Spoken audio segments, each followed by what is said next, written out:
გამარჯობა, თქვენ ვიყავით Microsoft Excel-ის ვიდეო გაკვეთილს.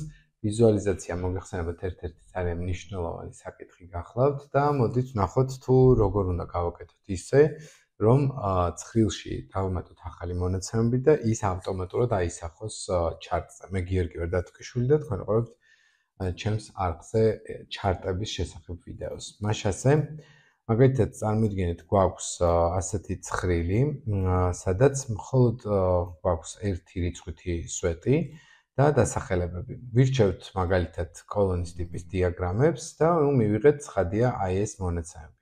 როდესაც გვინდა რომ იგივე მონაცემები დავიმატანოთ მაგალითად გვერდით არსებული სხვა მონაცემებით ამ დიაგრამაზე, უბრალოდ copy და control V პირდაპირ გამოიტანს აი ამ მონაცემებს. კიდევ ერთხელ შეგახედებთ, მონიშნეთ უბრალოდ ცხრილი, copy, დადექით გვერდით, თვითონ დიაგრამაზე, შიგნით და control V-ს დააჭირეთ. ანუ პირდაპირ ჩაემატება როგორც ხედავთ ეს მონაცემები.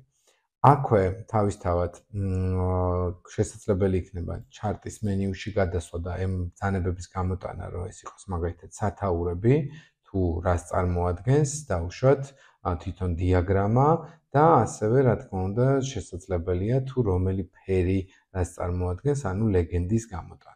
ლეგენდასაც თავისთავად სხვადასხვა ადგილს მიუთითებთ. თუმცა კიდევ ერთი ვერსია უნდა გაჩვენოთ, თუ როგორ გავაკეთებდი ახლა მე იგივეს. თავიდანვე შევქმნიდი tables, მივცემდი ასეთ ფორმას და ამის შემდეგ ეს იქნებოდა სახელი, ანუ მომხმარებლის name და აი ამის შემდეგ მივცემდი insert-ში ბრძანებას პირდაპირ, რომელიც არის column ტიპი.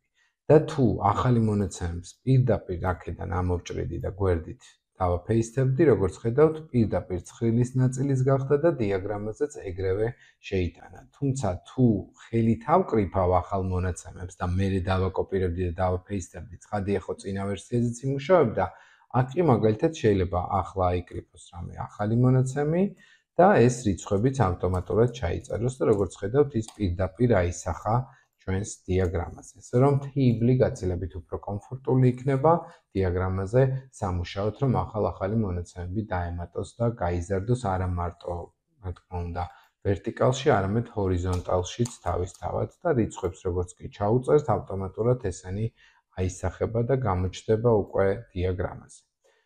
მადლობა ყურადღებისათვის, არ დაგავიწყდეთ, გამოიწერეთ ჩემი არხი, ველოდებით თქვენ შეკითხვებს და გელოდებით ტრენინგზე.